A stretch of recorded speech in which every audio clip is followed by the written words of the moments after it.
Stop.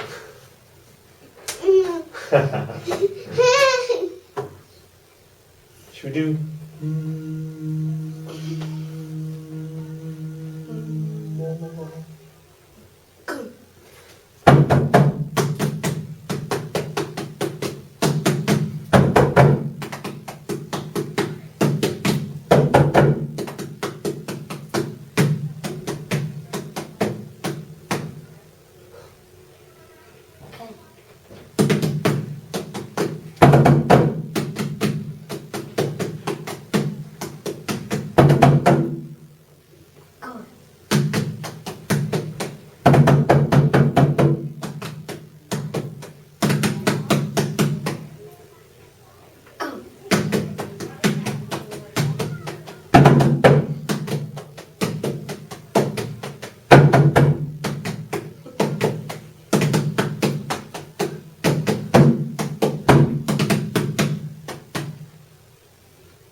Go.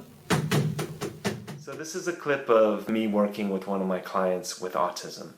He is nonverbal, but he has some emerging language coming. He has a few words that he uses to communicate, and he also communicates through an augmentative communication device. So, as you can see, I had my agenda of wanting to do some drumming with him and work on some communication goals through some drumming, but he was not having it. He was very unhappy. You could tell, obviously, by his body language and his vocalizations. So all of a sudden, as a therapist or a parent or an educator, when something like this happens, you have to really not only try to redirect the child, but you have to let go of your own agenda.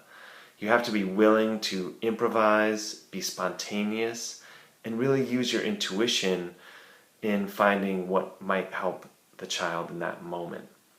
Now, I had never done this body drumming technique before, but I just had an intuitive hit that that might work, and so I started going into it, really reading his body language, and it worked wonderfully.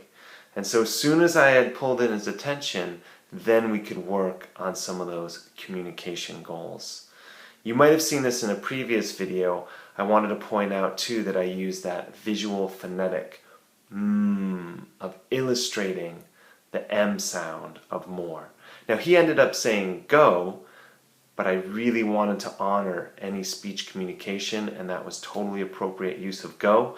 So we went for it, and instead of really pushing for more, we rolled with go. And that's using that improvisation, spontaneity, and really following the child's lead in a situation like this.